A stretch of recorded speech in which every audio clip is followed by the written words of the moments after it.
ಲಕ್ಷ್ಮೇಶ್ವರದಲ್ಲಿ ಗೋಮಾಂಸ ಮಾರಾಟಗಾರರ ಪತ್ತೆ ಹಚ್ಚಿದ ಹಿಂದೂ ಕಾರ್ಯಕರ್ತರು. ಗದಗ ಜಿಲ್ಲೆ ಲಕ್ಷ್ಮೇಶ್ವರದ ಹಳೆ ಆಸಾರದ ಹತ್ತಿರ ಅನಧಿಕೃತವಾಗಿ ಗೋಮಾಂಸ ಮಾರಾಟ ಮಾಡುತ್ತಿದ್ದ ಅಂಗಡಿಗಳಿಗೆ ಹಿಂದೂಪರ ಸಂಘಟನೆಗಳ ಕಾರ್ಯಕರ್ತರು ಗುರುವಾರ ದಿಢೀರನೆ ಭೇಟಿ ನೀಡಿ ಅಲ್ಲಿ ಗೋವುಗಳನ್ನು ಕಡಿದು ಅವುಗಳ ಮಾಂಸವನ್ನು ಮಾರಾಟ ಮಾಡುತ್ತಿದ್ದುದನ್ನು ಪತ್ತೆ ಹಚ್ಚಿದರು. ಹಿಂದೂ ಸಂಘಟನೆಗಳ ಕಾರ್ಯಕರ್ತರು ಅಂಗಡಿಗಳಿಗೆ ಬರುತ್ತಿದ್ದಂತೆ ಅಲ್ಲಿದ್ದ ಕೆಲವರು ಅವರೊಂದಿಗೆ ಜಗಳಕ್ಕೆ ಮುಂದಾದರಲ್ಲದೆ ಇನ್ನು ಕೆಲವರು ಅಲ್ಲಿಂದ ಓಡಿ ಹೋದರು. ವಿಷಯ ತಿಳಿಯುತ್ತಿದ್ದಂತೆ ಸಿಪಿಐ ಎಸ್ಪಿ ನ್ಯಾಮಗೌಡರ ಹಾಗೂ ಪಿಎಸ್ಐ ನಾಗರಾಜ್ ಗಡದ ಸಿಬ್ಬಂದಿಯೊಂದಿಗೆ ಆಗಮಿಸಿದರು. ಈ ಸಂದರ್ಭದಲ್ಲಿ ಹಿಂದೂಪರ ಸಂಘಟನೆ ಕಾರ್ಯಕರ್ತರಾದ ಈರಣ್ಣ ಪೂಜಾರ, ಬಸವರಾಜ್ ಚಕ್ರಸಾಲಿ, ಮುತ್ತು ಕರ್ಜೇಕಣ್ಣವರ, ಪ್ರಾಣೇಶ್ ವ್ಯಾಪಾರಿ, ಅಮರೇಶ್ ಗಾಂಜಿ, ಪ್ರತಾಪ್ ಅಂಕಲಿ, ವಿಜಯ್ ಕುಮಾರ್ ಸೇರಿ ಮತ್ತಿತರರು ಹತ್ತಾರು ಕಾರ್ಯಕರ್ತರು ಪುರಸಭೆಗೆ ಸಂಬಂಧಿತ ಜಾಗೆಯಲ್ಲಿ ಕೆಲವರು ಅನಧಿಕೃತವಾಗಿ ಕಟ್ಟಡ ನಿರ್ಮಿಸಿಕೊಂಡು ಅಲ್ಲಿ ಗೋವುಗಳನ್ನು ಕಡಿದು ಅವುಗಳ ಮಾಂಸ ಮಾರಾಟ ಮಾಡುತ್ತಿದ್ದಾರೆ. ಗುರುವಾರ ಕಸಾಯಿಖಾನೆಯಲ್ಲಿ 8 ಗೋವುಗಳು ಕಂಡುಬಂದಿವೆ. ಕಾರಣ ಅವರ ಮೇಲೆ ಸೂಕ್ತ ಕಾನೂನು ಕ್ರಮ ಕೈಗೊಳ್ಳಬೇಕೆಂದು ಆಗ್ರಹಿಸಿದರು. ಸಿಪಿಐ ನ್ಯಾಮಗೌಡರು ಮಾತನಾಡಿ, ಕಸಾಯಿಖಾನೆಯಲ್ಲಿ ಸಿಕ್ಕ ಗೋವುಗಳನ್ನು ಗೋಶಾಲೆಗೆ ಕಳಿಸುವ ವ್ಯವಸ್ಥೆ ಮಾಡುವುದರ ಮೂಲಕ ತಪ್ಪಿತಸ್ಥರ ವಿರುದ್ಧ ಕಠಿಣ ಕ್ರಮ ಕೈಗೊಳ್ಳಲಾಗುವುದು ಎಂದು ಹೇಳಿದರು.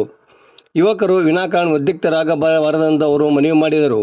ವರದಿ ನಾಗರಾಜ್ ಅಣಿಗೆ, ಪ್ರಜಾಧ್ವನಿ, ಲಕ್ಷ್ಮೇಶ್ವರ.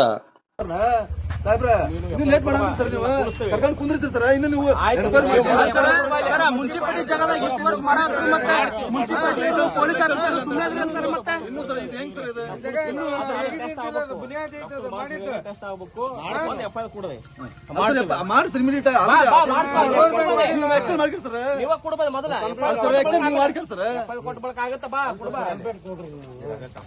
ರೋಡ್ ಮ್ಯಾಗ ಮಾಡಿದ್ದಲ್ಲ, ಅದು ಮುಂದಿನ ಮುನ್ಸಿಪಾಲಿಟಿ ನೀವೇನ್ ಹೇಳಂದ್ರಿ ಸರ್? ಈಗ ಲೈಸೆನ್ಸ್ ತಂಬರ್ರಿ, ಸಾಯಂಕಾಲ ಮಾಡ್ತಿದ್ರೆ ಅಷ್ಟೊಂದು ಸರ್ ಇಲ್ಲಿ ಬಂದ್ರೆ ಪುರಸಭೆ ಚೀಫ್ ಆಫೀಸರ್ ಬಂದ್ರ ಸರ್ ಹೇಳಂತಾರ ಸರ್, ಅಂತಟಿಕ್ ಅಧಿಕಾರಿಗಳು ಹೇಳಂತಾರ ಸರ್, ಅಧಿಕಾರಿಗಳು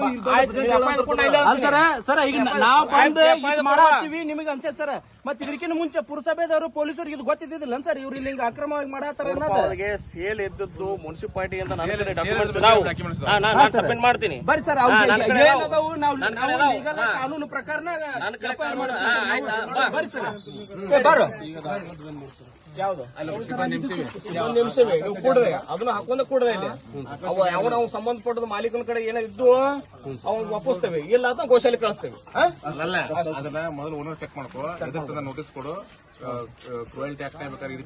ಸರ್ ಇವ್ರು ಬಿಟ್ರೆ ಬೇರೆ ಯಾರು ನಾವು ದಿನಾನು ನೋಡ್ಕೊಂತ ಇದೀವಿ ಸರ್. ಒಮ್ಮಕ್ಳೆ ಒಂದ ದಿನಕ್ಕ ಬಂದ್ ಮಾಡಿದ್ದಲ್ಲ ಸರ್, ಇದು ದಿನಾನು ನೋಡ್ಕೊಂತ ಇದೀವಿ. ಇಲ್ಲಿ ಯಾರು ಬಂದ ಇಲ್ಲಿ ಯಾರು ಬಂದು ಸಾಕ್ಬೇಕಿಲ್ಲ ಸರ್. ಅವೆಲ್ಲ ನಮ್ ತಾಬಾಕ್ ತಗೊಂಡೇವಿ, ನಾವು ಮಾಡ್ಕೊಳ್ತೀವಿ. ಅವನ್ನ ಗಾಡಿ ತರಿಸಿ ಸರ್, ಏರ್ಕೊಂಡು ಗೋಶಾಲೆ ಕಳಿಸ್ತಾರೆ ಸರ್, ಮುಂದ್ ನೋಡೋಣ ಸರ್. ಅದನ್ನ ಬರ್ರಿ ಸರ್, ಏ ಬಾರ ಮಾಡ್ಸಂಬ ಇವತ್ತು ಮಾಡ್ತೀನಿ, ಈಗ ಮಾಡ್ತೀನಿ, ನೀವು ನೋಡ್ರಿ ಸರ್, ಎಲ್ಲ ನೋಡ್ರಿ. ಮತ್ ನೀವು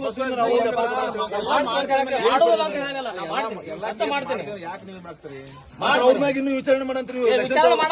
ಲೈಸೆನ್ಸ್ ತಗೊಂಡ ಹೋಗ್ತೀನಿ. ಲೈಸೆನ್ಸ್ ರೂಲ್ಸ್ ಏನಿದೆ ಸರ್? ಲೈಸೆನ್ಸ್ ನಮ್ಮದ ಕೇಳೋ ಡ್ಯೂಟಿ ಅದ.